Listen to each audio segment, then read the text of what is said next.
Oke, kita mengawali pembelajaran pada pagi hari ini dengan membaca doa terlebih dahulu. Kita berdoa bersama-sama, sikap berdoa yang baik. Sikap berdoa, berdoa. Bismillahirrahmanirrahim. Bismillahirrahmanirrahim.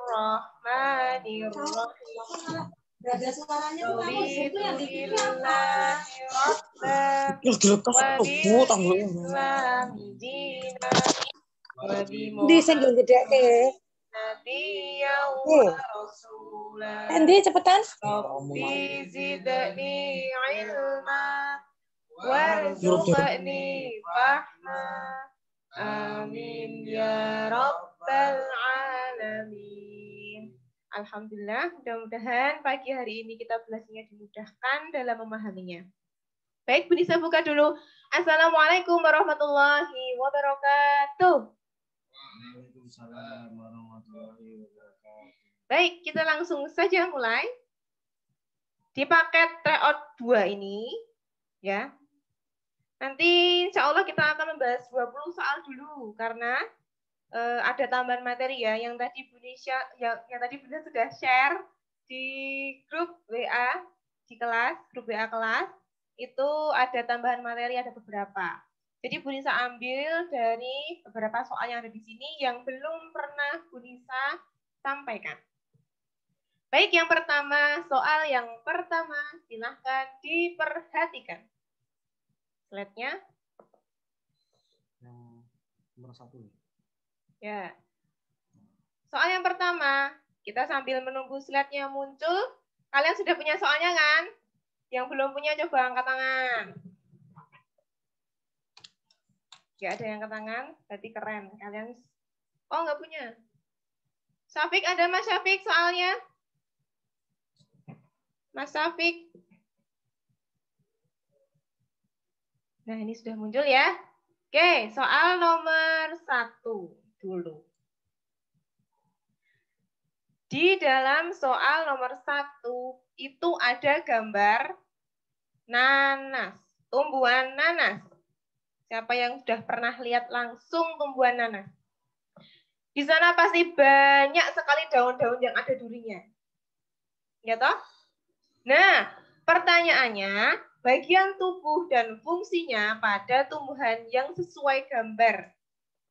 A. Daun itu sebagai peneduh dan tempat proses fotosintesis. Kemudian B. Bunganya itu digunakan untuk perhiasan atau menarik perhatian serangga. C. Mahkota bunga sebagai perhiasan dijadikan alat pembiakan, alat perkembangbiakan maksudnya. Kemudian yang D. Daun berduri untuk pelindung dari gangguan hewan. Bagian tubuh dan fungsinya pada tumbuhan sesuai gambar yang dilingkari itu namanya adalah A. Ya. Yang dilingkari itu juga merupakan daun, tapi daunnya daun spesial. Namanya daun mahkota. Jadi daun mahkota itu, daun dan daun mahkota itu fungsinya untuk peneduh dan sebagai tempat terjadinya proses fotosintesis. Paham ya? Ya. Ya, kemudian nomor 2. Bagian tubuh dan fungsi. Bagian tubuh dan fungsi yang sesuai. Pada siput itu yang mana? Maaf, bagian tubuh dan fungsi yang tidak sesuai ini ya. Yang tidak sesuai, tidak benar. Yang mana kira-kira? Antena itu untuk mengetahui keadaan tubuh luar. Ya enggak? Ya, kemudian mata. Apakah siput itu punya mata? Punya, tetapi matanya itu tidak berfungsi seperti mata kita. Jadi hanya digunakan sedikit saja untuk menangkap cahaya saja. Tidak digunakan seperti kita, kelihatan banget gitu ya. Kalau siput itu matanya terletak di ujung antenanya. Hanya untuk mendapatkan cahaya. menangkap rangsangan cahaya maksudnya. Kemudian yang C, mulut. Apakah siput punya mulut? Punya. Tiap makhluk hidup pasti punya mulut dengan bentuk yang unik. Mulutnya itu fungsinya meraih dan mendapatkan makanan. Benar atau salah? Benar. Ya. Berarti yang mana yang salah? Yang D. Rumah. Rumah fungsinya rangka tempat ototnya melekat. Rumah itu kata lainnya cangkang. Jadi kalau siput dan keong itu kan ada bentukan cangkangnya itu. Nah, cangkangnya itu fungsinya bukan untuk tempat melekat otot, tetapi membantu siput itu bernafas. Kenapa? Karena di lapisan dalam si cangkang itu terdapat banyak sekali pembuluh darah. Nah, makanya di situ sebagai tempat membantu dalam pernapasan. Jadi jawaban yang benar yaitu yang D.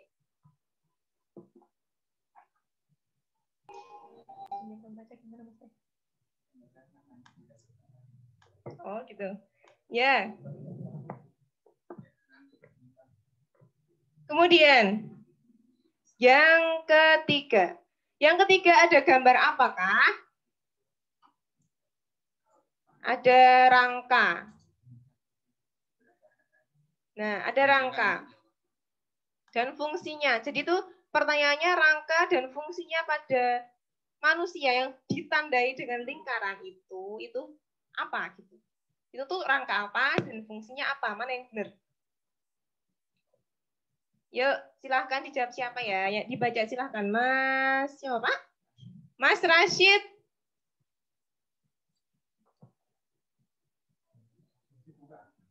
Kira-kira mana? Dibuka dulu suaranya Mas Rashid. Bu Risa memilih Mas Rashid untuk menjawab. Ayo Le, apa Le? Nah, dibuka dulu suaranya.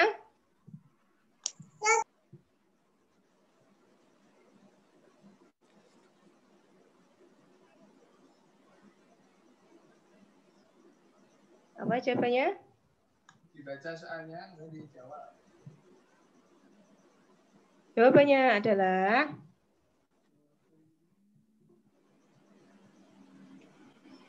B. B. Mas Rashid menjawab B. Kita lihat dulu. B itu merupakan tulang gelang panggul dan fungsinya untuk menyangga alat pencernaan. Jawabannya benar. Jawabnya benar yang B. Kenapa kok enggak A? Itu gambar panggul, bukan bahu. Kalau bahu itu ini. Ini bahu. Berarti jelas salah. A jelas salah. Kemudian yang C, tulang ekor. Tulang ekor itu bukan yang dilingkari ini, jadi ada yang di bawahnya. Belakangnya, mohon maaf, belakangnya tulang kemaluan. Itu adalah tulang ekor. Fungsinya memang benar fungsinya untuk membantu kita duduk. Jadi kalian anak-anak kalau misalkan bercanda sama temennya, ya, kan kadang ada yang bercanda, temannya mau duduk, kursinya dihilangi. Itu bahaya sekali untuk kesehatan. Bahaya sekali untuk tulang ekor kalian. Jadi kalau bercanda, jangan yang seperti itu ya. Karena kenapa? Karena kalau tulang ekornya itu sampai patah, orang itu tidak akan bisa duduk. Dan kalau dioperasi sekalipun, itu pemulihannya akan lama. Biasanya itu terus tidak bisa duduk dengan biasa, dengan seperti biasa, harus dengan bantuan. Gitu. Itu pentingnya kita menjaga tulang ekor kita. Kemudian, yang D, tulang kemaluan itu fungsinya itu memang masuk dalam lingkaran, tetapi fungsinya salah, bukan menumpuk saat duduk, tetapi melindungi bagian kemaluan. Gitu ya. Jadi jawaban yang tepat yaitu yang B. B. Yang selanjutnya. Selanjutnya nomor 4. Oke. Yang nomor 4 silahkan dibaca Mas Riza. Oke. Aktifkan dulu suaramu. Mas Rija, yuk. Yes. Silakan dibaca Mas Rija soalnya. Nomor 4, Bu. Ya, nomor 4.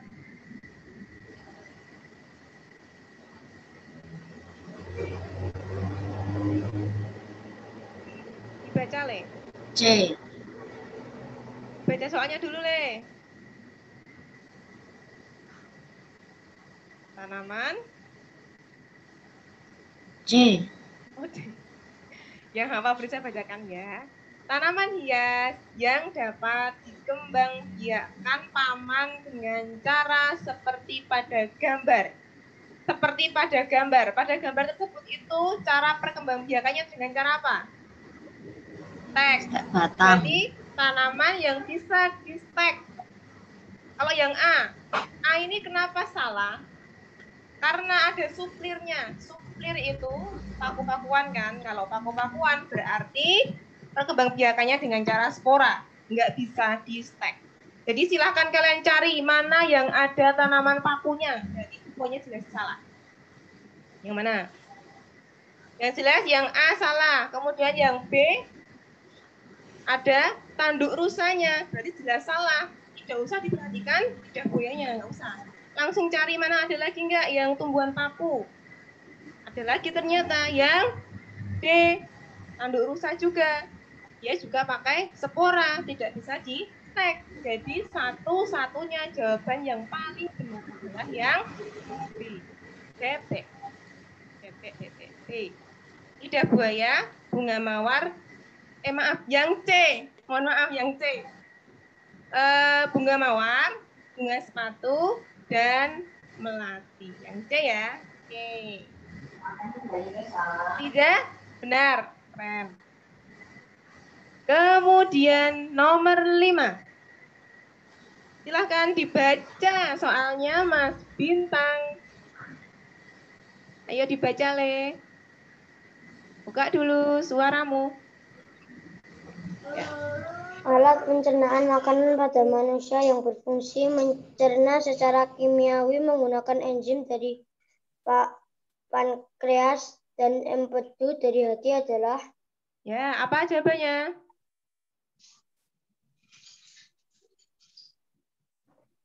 B. Ya? B.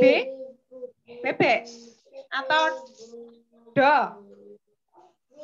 B. Bebek ya? Ya. Oh ya, B ya. Jawaban Mas Bintang B. Coba kita lihat dulu soalnya. Di soal itu ada kata kunci, yaitu secara kimiawi. Dan ada kata-kata pankreas, juga ada kata-kata empedu. Berarti kalau ada kata pankreas dan empedu itu nanti yang berhubungan, yaitu yang usus. Tepatnya di duodenum. Duodenum itu kata lainnya usus 12 jari. Silakan kalian tulis. Duodenum sama dengan usus 12 jari. Jadi jawaban yang tepat yaitu yang C. Duodenum. Yang berhubungan langsung dengan pankreas dan ya. Oke, terima kasih Mas Bintang. Kemudian soal selanjutnya, nomor 6. Siapa ya yang mau baca ya? Bu Nisa memilih. Rifki, 6B. Ayo Le, silahkan dibaca soalnya. Buka dulu suaramu.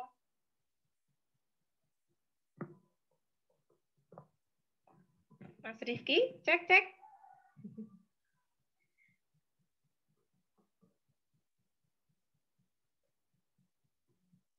Belum ya? Oh, gimana Mas Rifki? Belum bisa ya? Oke, gimana kalau Mas Azam? Mas Azan silahkan dibaca soalnya, diaktifkan dulu itu suaranya. Yes. Yuk, nomor 6. Silahkan dibaca soalnya.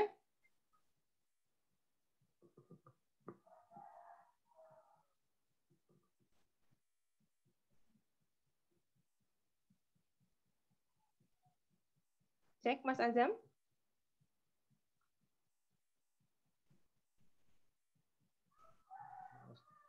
Nomor 1 tadi jawabannya A, ya, Mbak Aish. Oke, sudah. Kemudian Mas Azam, silakan dibaca.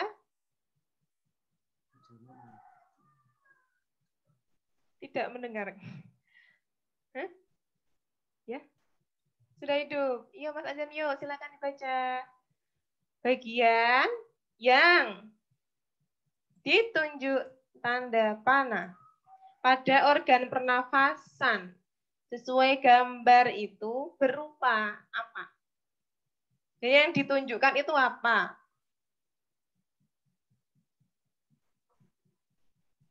Jawabannya yaitu kira-kira kalau A gimana? Pipa. Itu tuh merupakan pipa terbentuk dari otot yang dapat mengempis dan mengembung. Jadi di sini tuh dapat mengempis dan mengembung. Kira-kira benar apa salah? Salah, nggak bisa mengempis dan mengembung. Ya, berarti yang A jelas salah. Kemudian yang B, saluran udara terbentuk dari susunan cincin-cincin tulang rawan. Kira-kira di sini tuh agak keras enggak? Tetapi agak lentur enggak? Nah, agak keras dan agak lentur itu merupakan ciri-ciri tulang rawan. Jadi B ini bisa jadi benar. Kita lihat dulu yang C. Saluran udara terbentuk dari otot yang selalu membentuk rongga. Saluran terbentuk dari otot yang selalu membentuk rongga. Ini kurang tepat ya, karena sini tuh merupakan tulang rawan. Jadi yang C belum tepat. Kemudian yang D merupakan pipa terbentuk dari otot yang aktif dan memiliki gerak peristaltik. Berupa bagian yang ditunjukkan pada tanda panah pada organ pernafasan sesuai gambar adalah harusnya berupa saluran udara terbentuk dari susunan cincin-cincin tulang rawan. Jadi yang paling tepat yaitu yang B.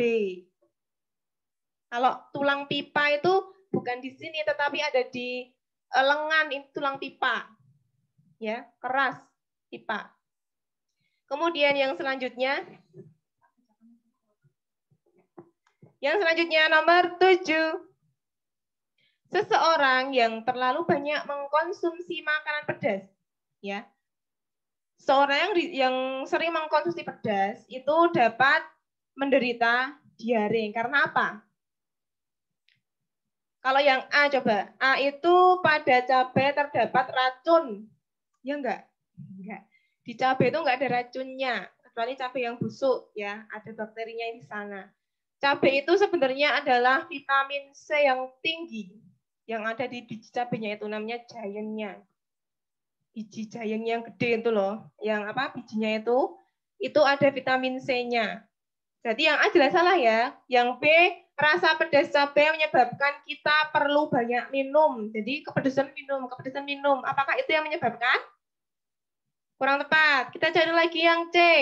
Terjadi luka yang meluas pada dinding saluran pencernaan.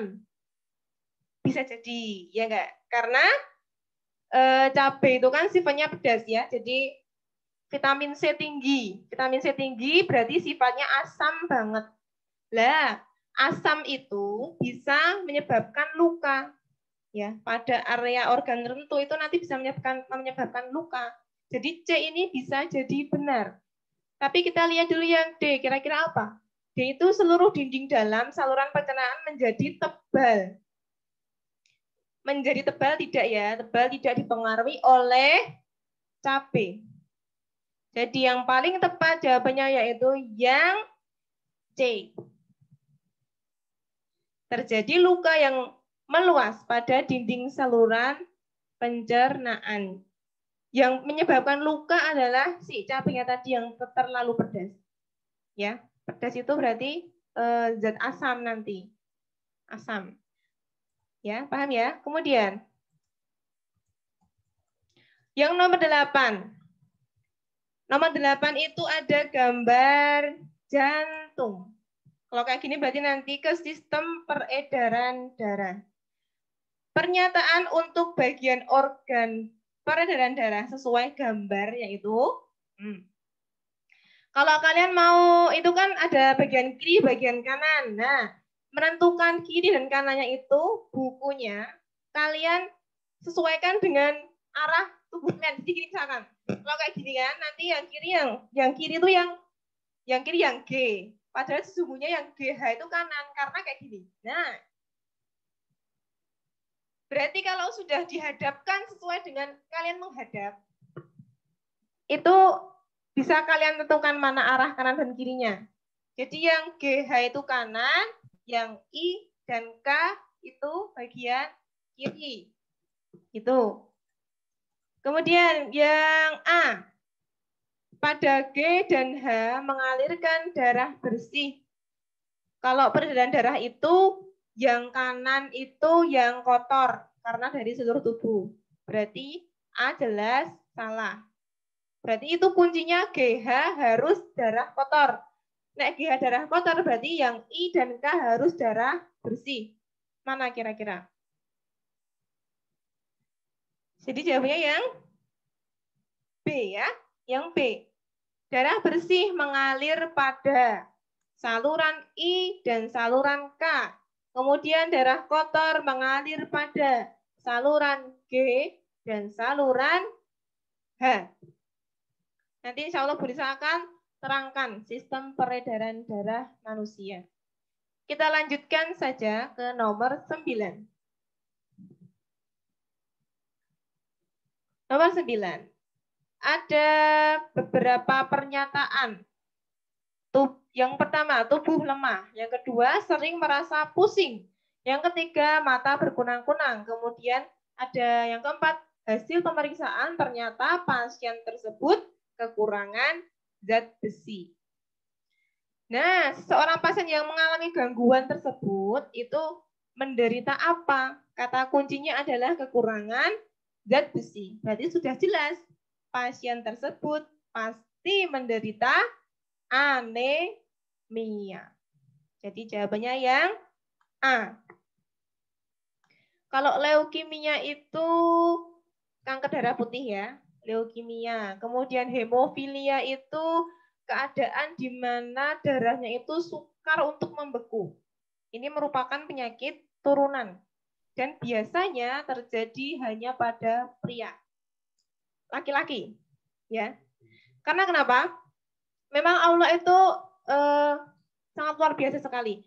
Karena kalau misalkan yang kena itu nanti perempuan, kena hemofilia, itu pasti Allah sudah menakdirkan dari kecil, dari bayi itu nanti langsung tidak ada, langsung meninggal.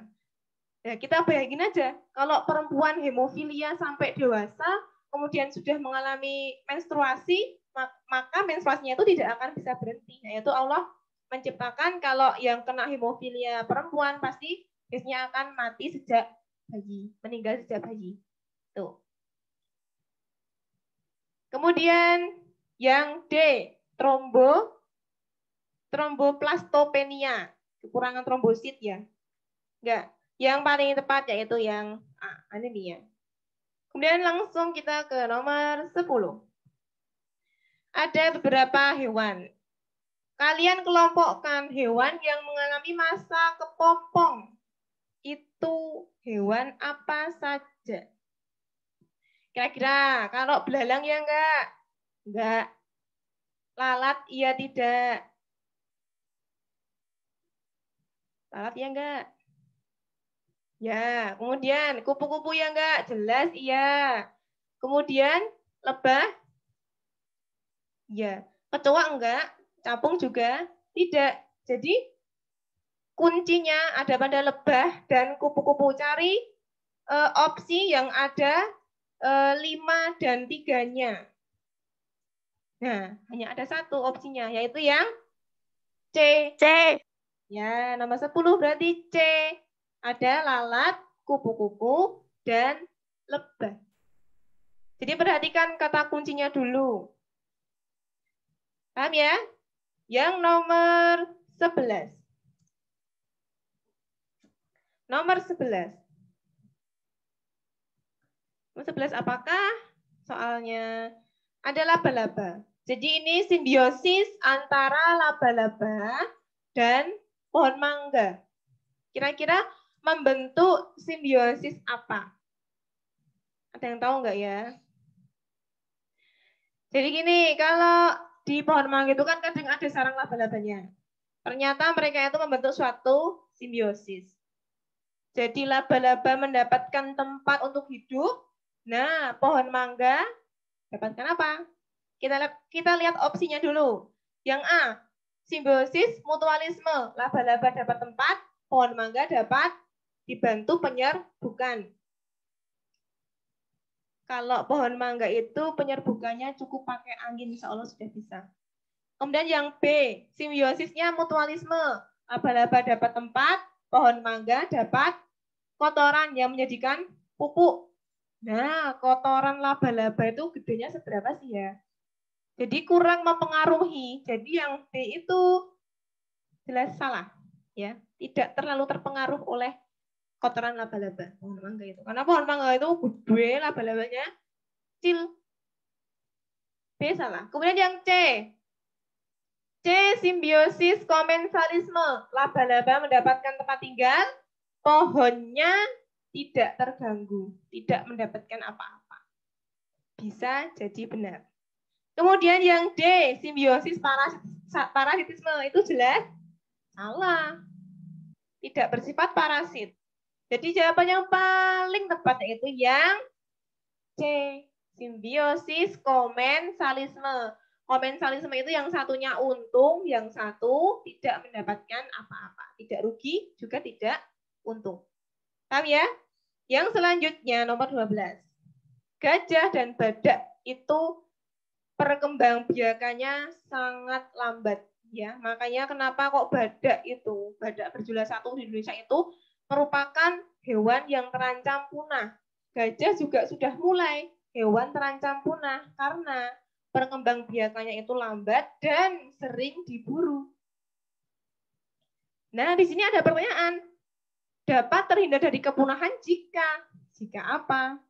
Jika A, semua hutan dijadikan suaka marga satwa. Kira-kira bijaksana tidak?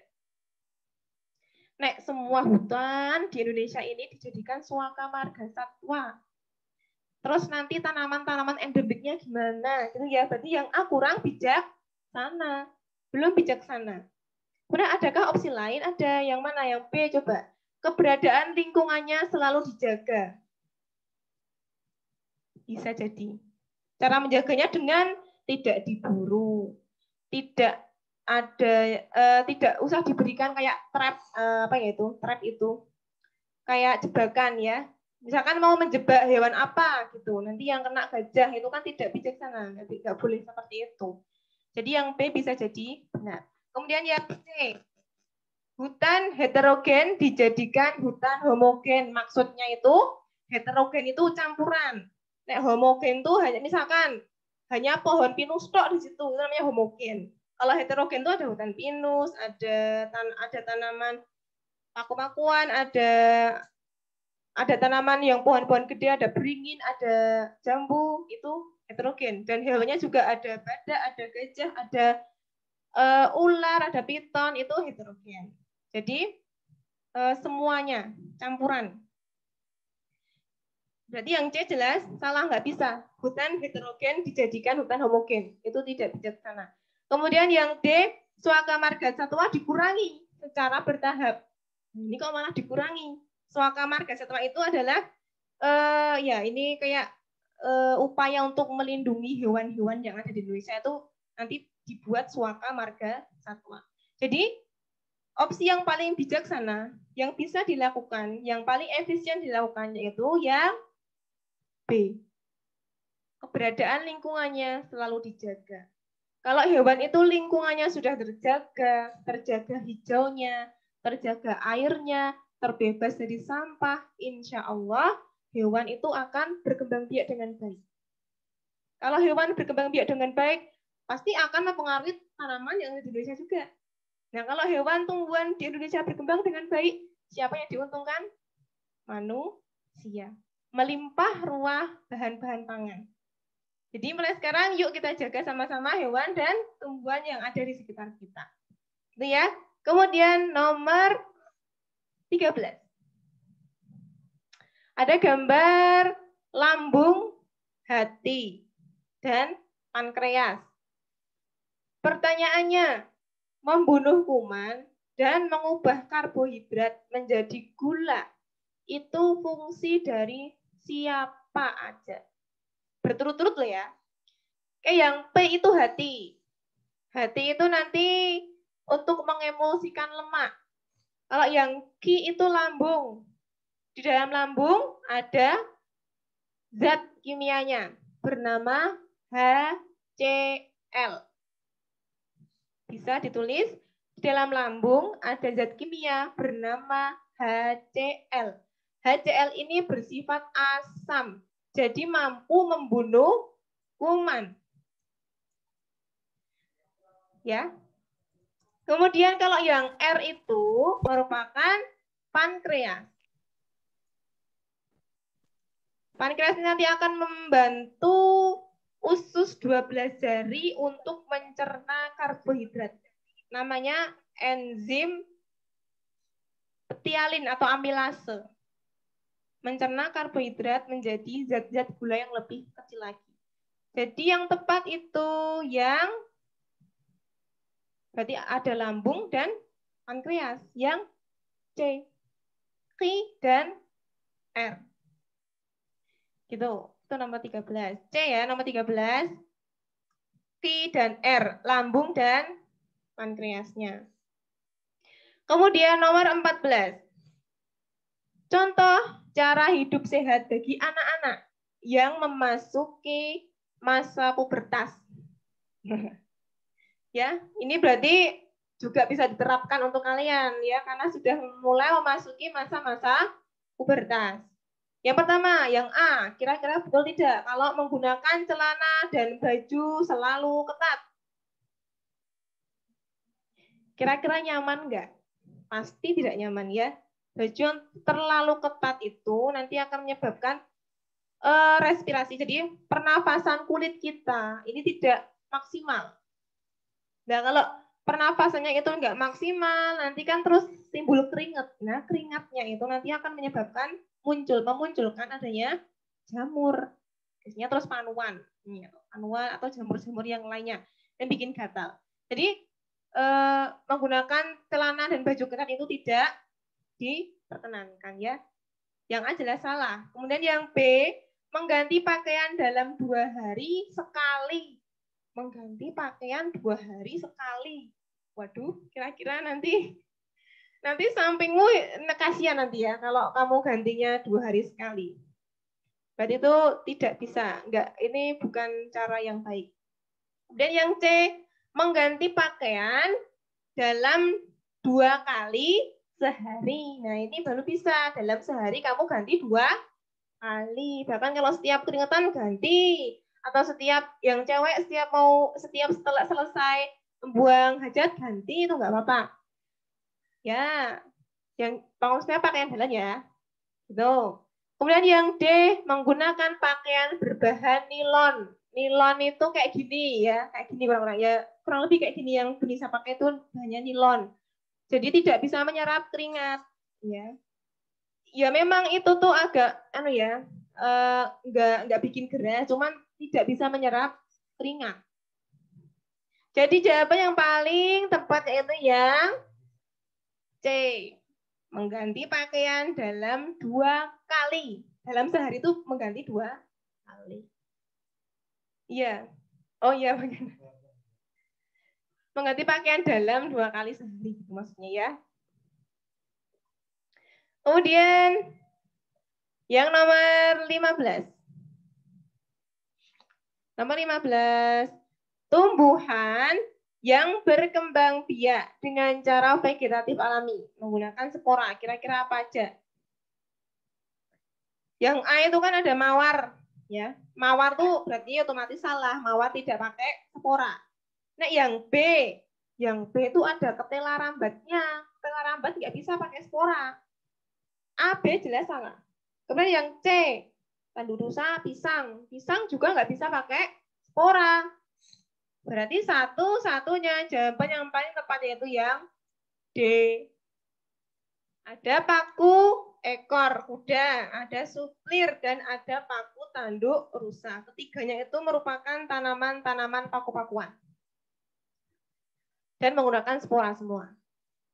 Lanjut nomor 16. Nah, ada rangka. Kita ketemu rangka lagi.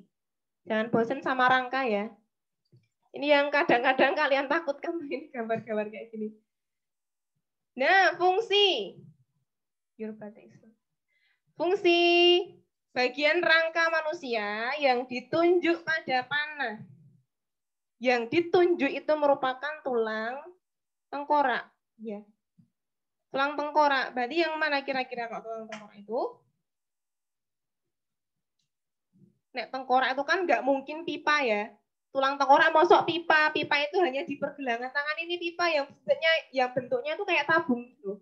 Panjang memanjang, pipa, silinder. Jadi ya kalau yang ada kata-kata pipanya jelas salah. A dan D jelas salah. Tinggal yang B dan C. Pipih. Sekarang yang B dulu.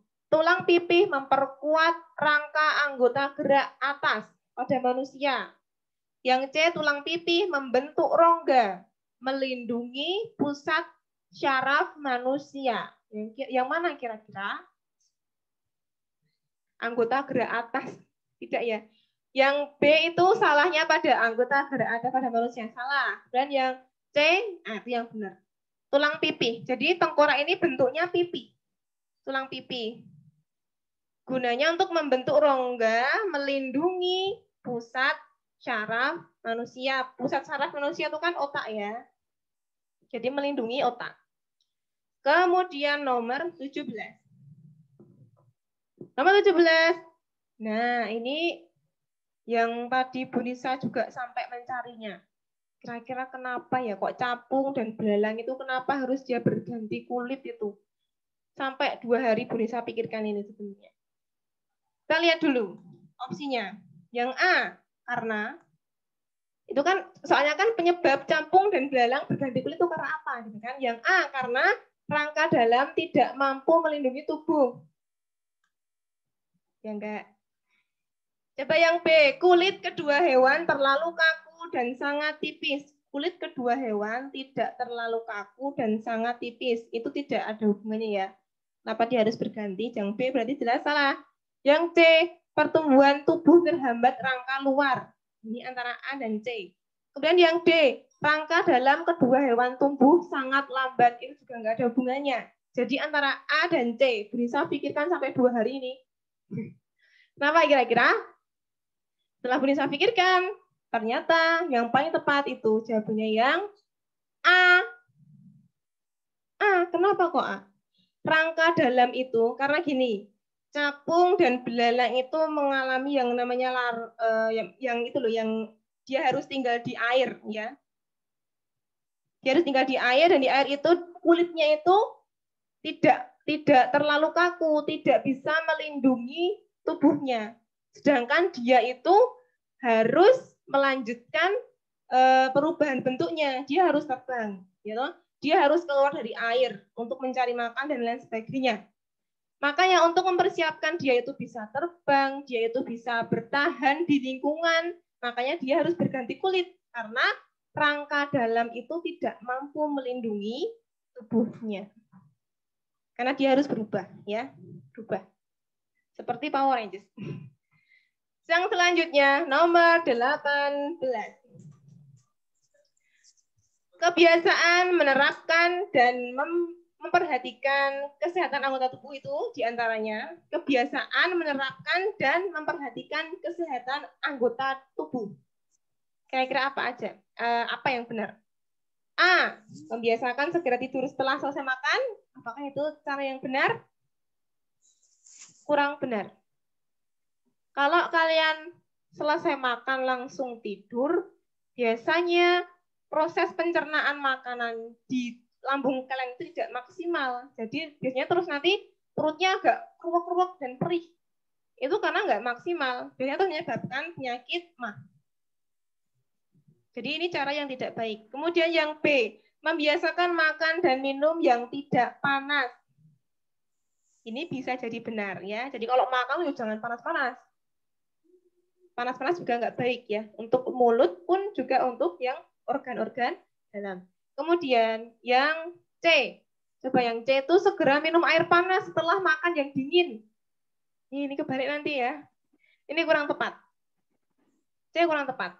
Kemudian yang D, segera minum air dingin setelah makan yang panas. Ini juga kurang tepat. Jangan dingin panas, jangan dingin panas. Itu nanti organnya kaget ya. Kurang tepat. Jadi yang paling baik untuk kita lakukan yaitu kita harus membiasakan makan dan minum yang tidak panas. Yang biasa aja, yang anget-anget aja gitu nggak apa-apa. Asal tidak terlalu panas. Yang selanjutnya, nomor 19. Nanti kita stop soalnya sampai nomor 20 aja ya. Setelah nomor 20 nanti Bu Nisa akan berikan sedikit materi. Nomor 19. Ada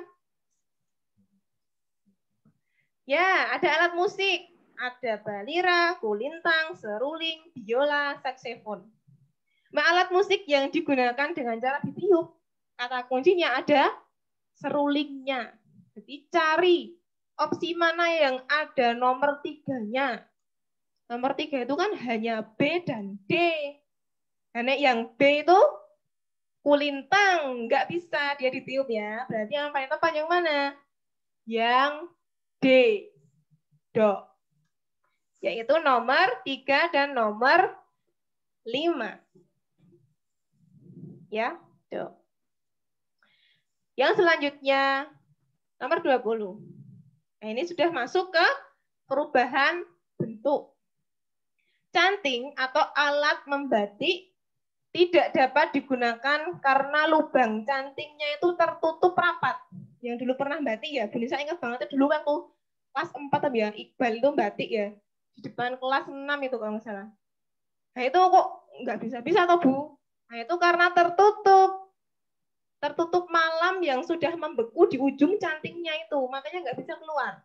Hal itu disebabkan oleh sisa lilin saat selesai membatik mengalami perubahan wujud. Nah, perubahannya wujud itu apa? Menguapkah, membekukah, melelehkah, atau menyublimkah? Karena dia itu dari cair menjadi padat. Berarti nggak mungkin menguap. Ya nggak? Nggak mungkin meleleh. Nggak mungkin menyublim. Ya toh? Berarti yang paling tepat yang mana? Yang ada kata-kata membekunya. Jadi yang B. Membeku sesaat setelah tidak digunakan. Gitu. Jadi perubahan malam yang dari leleh menjadi keras itu namanya perubahannya namanya membeku. Sampai di sini paham ya? Adakah pertanyaan? Kalau ada pertanyaan silahkan chat.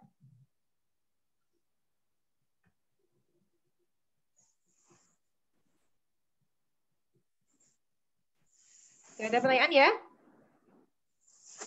Oke. Langsung yang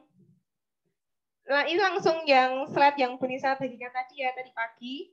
Bu Nisa sudah buatkan materinya, ada tambahan materi yang Bu Nisa belum sempat sampaikan dulu waktu bertemu langsung. Itu ada sistem pernafasan, pencernaan, ada peredaran darah, siklus air, juga ada tata surya sedikit saja. Nah, kita masuk ke sistem pernafasan manusia dulu. Yang pertama, sistem pernafasan manusia itu oksigen akan masuk melewati rongga hidung. Di dalam rongga hidung ada bulunya. Nah, bulu rongga hidung itu nanti fungsinya untuk menyaring debu. Jadi debu itu nanti berhenti di bulu-bulu halus yang ada di rongga hidung. Nah, itu nanti kalau sudah terkumpul ya, debu terkumpul jadi banyak, jadi kotoran hidung ya, yang kamu suka keluarkan tiap hari. Itu kumpulan-kumpulan debu yang masuk di hidungmu. Jadi udaranya itu sudah terbebas dari debu, insya Allah. Kemudian setelah masuk ke rongga hidung, masuk lagi ke trakea, ke laring dulu, ke laring. Laring itu ya batang tenggorokan. Jadi tenggorokan itu kan ada ujungnya. Ujungnya tenggorokan itu namanya laring.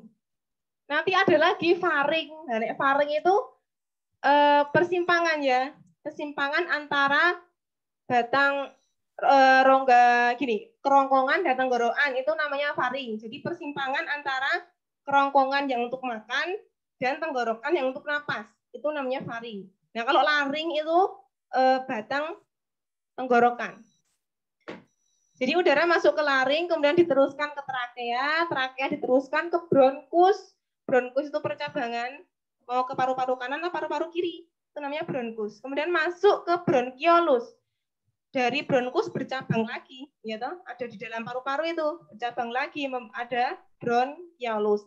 Terus setelah sampai ke bronkiolus, udara masuk di alveolus. Alveolus itu menempel di bronkiolus. Loading. Gak apa. Gak apa ya. Di alveolus itu nanti terjadi pertukaran gas. Yang kalian hirup itu ditukar di alveolus. Yang kamu hirup apa? Oksigen. Yang kamu keluarkan apa? Karbon dioksida. Jadi di alveolus itu pertukaran gas oksigen dan karbon dioksida. Ya. Ini poin pentingnya, pertukaran gas terjadi di alveolus. Silakan dicatat. Kalau yang ini nggak usah digambar karena Bu Nisa sudah share materinya ya. Yang selanjutnya, slide selanjutnya. Oke. Ya, silakan catat dulu yang belum nyatat.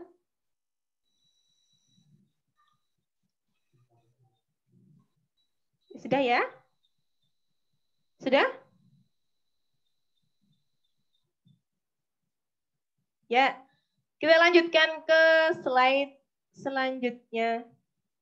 Ini merupakan fungsi lengkapnya. Nanti kalian bisa baca di situ. Lubang hidung untuk fungsinya apa? Rongga hidung itu nanti untuk mengatur suhu. Ada selaput lendirnya. Nah, kemudian di faringnya itu ada jalan untuk mengatur jalannya udara dan makanan. Makanya kalau kalian lagi makan itu nggak boleh ngomong karena nanti faringnya bingung. Dia tuh mau makan atau mau nafas. Jadi kalau maam aja. Kalau mau ngomong ditelan dulu baru ngomong. Ini yang menyebabkan kita bahasa Jawanya tuh keselak. Faringnya bingung, katupnya bingung. Ya. Jadi kan kalau mau ngomong itu kan kita mengeluarkan ini kan, mengeluarkan udara kan ya, mengeluarkan udara. Dan nanti pasti katup yang untuk makan itu tertutup. Nah, kalau kita mau makan, katup yang untuk nafas tertutup. Nah, kalau kita ngomong sambil makan, bingung ya faringnya. Nanti akan menyebabkan kita batuk-batuk. Kemudian tenggorokan nanti fungsinya menyaring kotoran. Bronkus nanti menyalurkan udara ke bronkiolus. Berarti bronkiolus membawa udara ke alveolus. Nah, alveolus tempat pertukaran O2 dan CO2. Paham ya? Oke, kita ke slide selanjutnya. Tidak perlu dicatat, sudah ada materinya. Kita langsung saja ke slide yang selanjutnya. Oke, langsung ke sistem pencernaan. Jadi, pencernaan manusia itu, jadi proses jalannya makanan yang ada di tubuh kita. Diawali dengan kita memasukkan di dalam mulut. Di dalam mulut nanti kita akan mengunyah. Nah, gerakan mengunyah itu merupakan pencernaan secara mekanik. Kenapa kok mekanik? Kok kayak mesin ya? Iya, karena ada pergerakan. Mengunyah itu kan bergerak. Nah, selain mengunyah, juga ada enzimnya di dalam mulut kita itu. Enzimnya namanya petialin. Ada nanti di slide selanjutnya. Ada enzim petialin, kemudian setelah agak halus masuk, makanannya masuk ke lewat kerongkongan. Kerongkongan itu menyalurkan makanan untuk masuk ke lambung. Nah, di lambung itu ada enzimnya, juga ada zat kimianya. Yang tadi itu, zat kimianya namanya HCl. Jadi di lambung itu ada HCl-nya, ada enzimnya. Enzimnya namanya pepsin dan renin. Ya. Itu kemudian setelah sampai ke lambung sudah dikasih HCl, sudah mati kumannya, kemudian protein-proteinnya sudah dipecah oleh pepsin, kemudian susu yang kamu minum sudah dipecah oleh si renin, maka masuk ke usus 12 jari. Di usus 12 jari itu makananmu itu dicerna juga menggunakan 3 enzim. Namanya LAT. Bu Nisa dulu sering meningkat dengan enzim LAT. LAT itu lipase, amilase, tripsin. Enzimnya namanya itu. Nah, setelah dipecah dengan enzim itu nanti masuk lagi ke usus halus. Kemudian masuk ke usus besar. Terus setelah itu nanti dibusukkan, ya. Di usus besar itu nanti diserap airnya, kemudian dibusukkan oleh bakteri yang namanya E. coli, Escherichia coli. E. coli ini membusukkan sisa makananmu, kemudian dikeluarkan lewat anus. Gitu. Itulah perjalanan makanan kita yang selama ini kita makan. Jadi jangan lupa kalau setelah buang hajat, cuci tanganmu dengan bersih. Karena jangan sampai bakteri E. coli itu masuk lagi lewat mulut kita. Karena kalau sampai E. coli itu masuk ke lambung, nah nanti akan menyebabkan diare, menyebabkan disentri, dan lain sebagainya. E. coli hanya ada di usus besar, ya, untuk membusukkan makanan. Lanjut, untuk fungsi-fungsi enzimnya ada di sini. Coba. Lagi. Nah, ini. Ada di sini, kalau di mulut itu ada pencernaan mekanik menggunakan gigi. Di mulut juga ada pencernaan kimia menggunakan enzim namanya petialin. Petialin itu merubah karbohidrat menjadi gula yang lebih kecil. Dan di kerongkongan ada gerakan yang namanya gerakan peristaltik, mendorong makanan. Di lambung ada pencernaan mekanik juga. Ternyata lambung itu juga nggak cuma diem, tapi dia juga bergerak. Gerakannya itu namanya gerakan peristaltik. Gerakan meremas-remas makanan supaya makanan yang kamu makan bisa menjadi bubur. Baru nanti dicerna menggunakan kimiawi. Kimiawi itu nanti pakai enzim renin dan enzim pepsin. Nek renin itu untuk mencerna susu yang kamu minum. Nek pepsin itu untuk mencerna protein yang masuk di ini yang kamu makan. Protein itu ya nanti dari daging, dari telur dan lain-lain, itu dipecah pakai enzim pepsin. Kemudian kan dari mulut ke situ kan belum tentu makanan itu sudah bebas dari kuman. Makanya di lambung itu ada HCl-nya. HCl itu asam klorida, gunanya untuk membunuh kuman. Kemudian dipanaskan 3 enzim. Enzim LAT, lipase, amilase, dan tripsin. Kemudian sampai ke hati, nanti di usus besar itu belum diisi Bu Nisa. Di usus besar tadi ada itu ya, ada Escherichia coli itu ya, E. coli itu ya, untuk membusukan makanan. Sudah? Paham ya? Yang selanjutnya, saya kurang berapa menit lagi, Pak?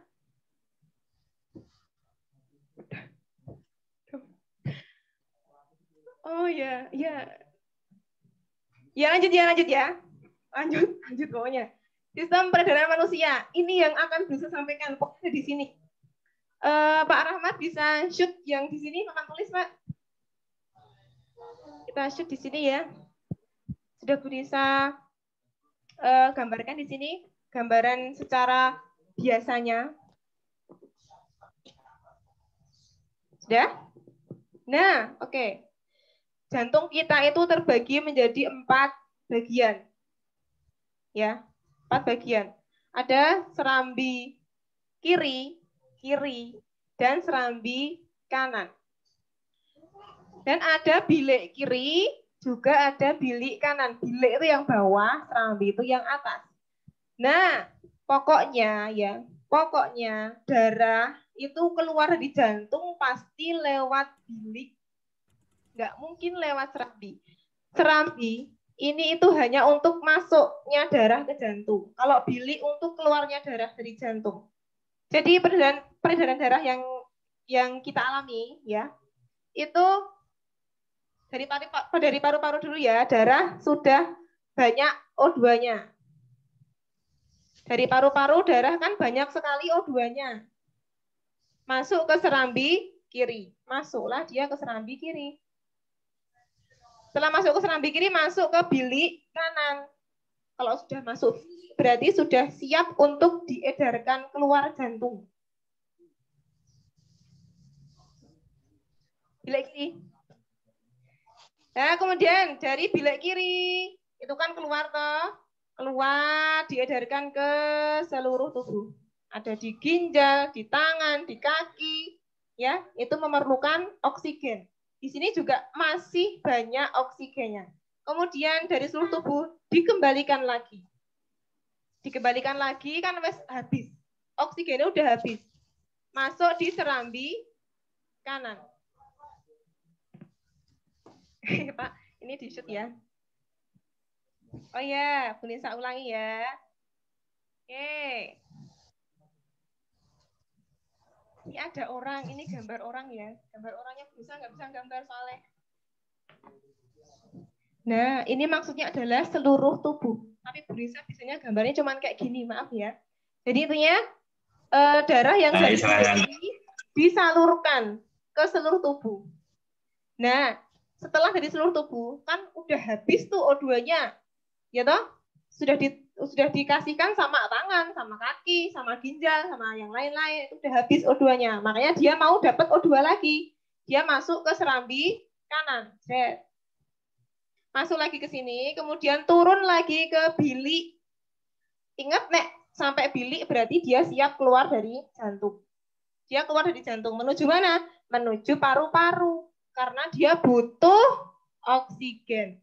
Berarti ini sudah miskin oksigen. Artinya miskin oksigen itu kaya akan CO2. Paham ya?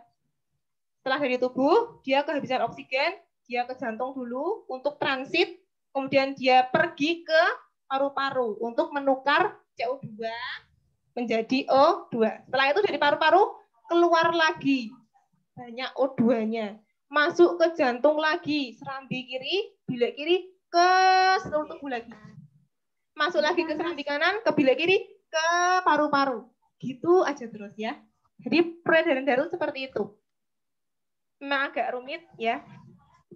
Tapi ini Maha Kuasa Allah yang sudah menciptakan kita sebegitu rumitnya. Ya, bahkan sampai ke sel-sel pun di dalam sini tuh ada sel-selnya, sel epidermis, hipodermis dan lain-lain ada di sini dan semua bekerja. Ya. Jadi Allah memang sebaik-baiknya pencipta makhluk hidup. Seperti itu. Kira-kira seperti ini ya. Paham ya? Oke. Kalau sudah paham, lanjut lagi kita ke slide yang sudah bisa buatkan. Masih di peredaran darah ya. Nanti di peredaran darah itu ada yang namanya aorta. Ada yang namanya arteri. Nah, aorta itu, lagi Pak, satu lagi Pak.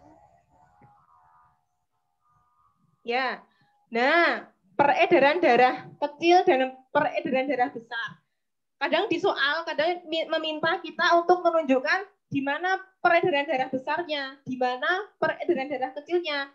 Intinya, kuncinya kalau besar itu yang ke seluruh tubuh, tapi kalau yang darah kecil itu yang hanya ke paru-paru. Itu bedanya, ya. Nah, nanti ke aorta, arteri, vena pulmonalis nanti kita akan bahas setelah ini ya. Nanti ini dibahas semuanya nanti loading lama nanti ya. Yang selanjutnya. Lanjut aja. Nah, siklus air. Cepat aja ya, siklus air. Jadi, air di dunia ini tidak hanya diam, tetapi dia memiliki siklus. Entah dari penguapan, kemudian dia turun hujan, mengalir ke tanah, mengalir ke laut, itu air. Istimewanya air seperti itu. Lanjut slide selanjutnya. Di situ ada beberapa proses, ada transpirasi, evaporasi, kondensasi. Nah, transpirasi itu merupakan penguapan air pada tumbuhan. Kalau evaporasi, penguapan air dari laut, danau, waduk, genangan-genangan banjir, genangan-genangan sungai, itu namanya evaporasi. Kemudian ada lagi, nah setelah air itu menguap, itu nanti terjadi kondensasi. Jadi kondensasi itu perubahan uap air. Tadi kan airnya menguap, terbentuk awan. Jadi kondensasi itu bisa dikatakan pembentukan awan. Namanya kondensasi. Setelah proses kondensasi akan mengalami yang namanya presipitasi. Jatuhnya air ke bumi. Jatuhnya air. Nah, air itu bisa dalam bentuk salju. Salju itu air yang membeku, itu salju. Kalau di bagian kutub utara, kutub selatan, presipitasinya berbentuk salju. Tapi kalau yang daerah tropis Indonesia, terus yang mengalami musim kemarau dan hujan, itu nanti presipitasinya berbentuk air hujan. Kemudian setelah hujan turun, itu nanti airnya akan meresap ke permukaan bumi. Namanya infiltrasi.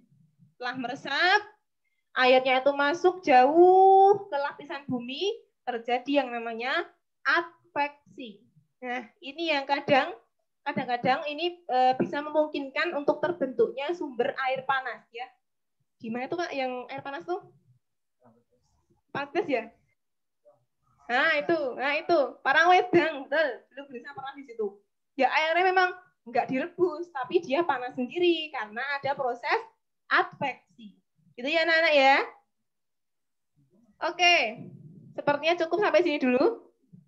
Ya. Adakah pertanyaan? Jika ada pertanyaan, boleh chat. Ya. Hanya pertanyaan yang ini yang tata surya masuk aja nggak apa. Nomor 18 dan 17, nomor 17. Oh, dicatat saja ya. Ya, tak catatkan.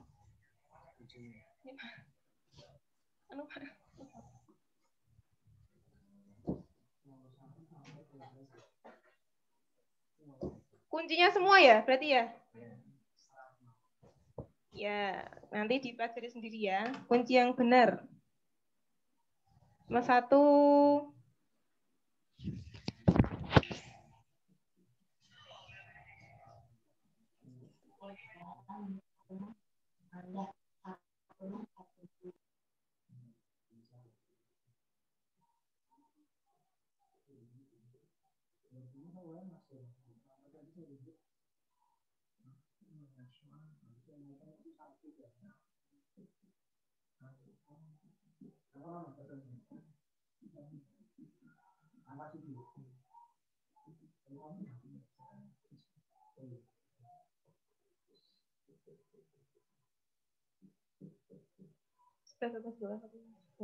Kemudian yang 21 sampai 40.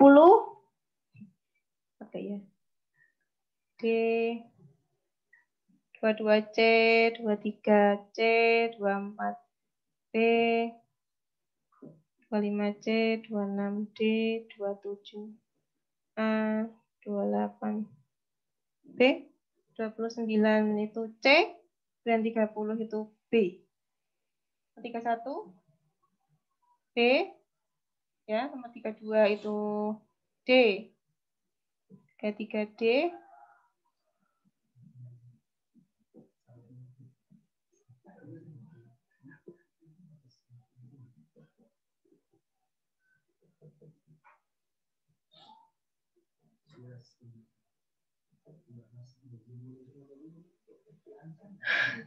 nomor 20E, nomor 40A. Ini kuncinya semua ya. Bisa tuliskan kuncinya semuanya. Nanti yang terusannya tadi yang nomor 21 sampai 40 bisa kalian analisa sendiri ya, kenapa jawabannya ini, kenapa jawabannya ini enggak gitu. Kemudian nanti silahkan dicocokkan dengan yang punyamu, kira-kira salahnya berapa, benarnya berapa, bisa kamu jadikan acuan Kamu kurangnya di mana? Gitu ya? Nggak kelihatan, Bu? Kelihatan nggak? Kelihatan kan? Ini A.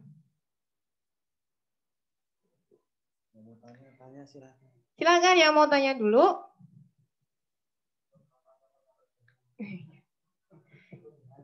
Ya, Penisa berikan waktu. Ya? Oh ya.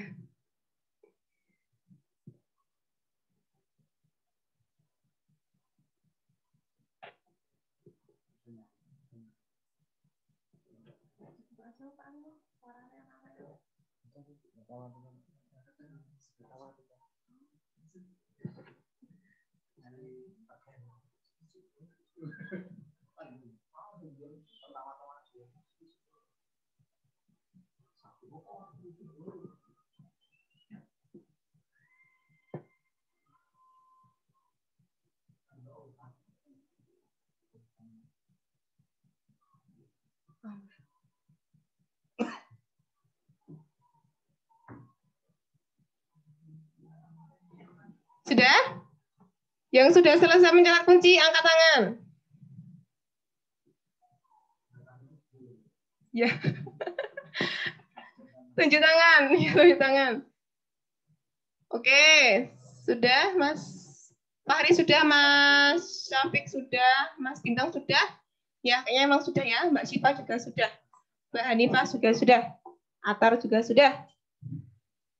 Nah, sudah ya? Sudah semua ya? Oke, sudah.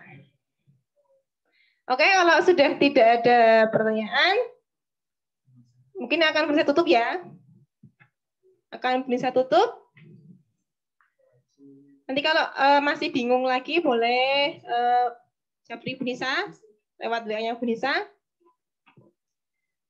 Baik anak-anak, kalau sudah tidak ada pertanyaan, Bunisa tutup ya pembelajaran IPA kali ini lewat Zoom ya. Nggak apa-apa, pembelajaran kita lewat Zoom dan di akhir tahun itu kita tutup dengan pembelajaran IPA. Ya, mudah-mudahan niat kalian belajar hari ini dimudahkan Allah, kemudian ilmunya juga berguna untuk kedepannya. Ya, dari Bu Nisa, apabila ada kesalahan, mohon maaf. Wassalamualaikum warahmatullahi wabarakatuh. Kita tutup dulu dengan doa bersama-sama ya. Jika berdoa. Jika berdoa mulai.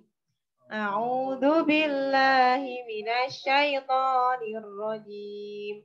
Bismillahirrahmanirrahim. Allahumma arinal haqqa haqqa warzuqna ittibaa'a wa arinal batila batila warzuqna ijtinaba. Bismillahirrahmanirrahim. Wal 'ashri innal insana lafi khusrin illa alladziina amanu wa 'amilus shalihati wa tawasaw bil haqqi wa tawasaw bis sabr. Sekian dari Nisa. Assalamualaikum warahmatullahi wabarakatuh. Waalaikumsalam.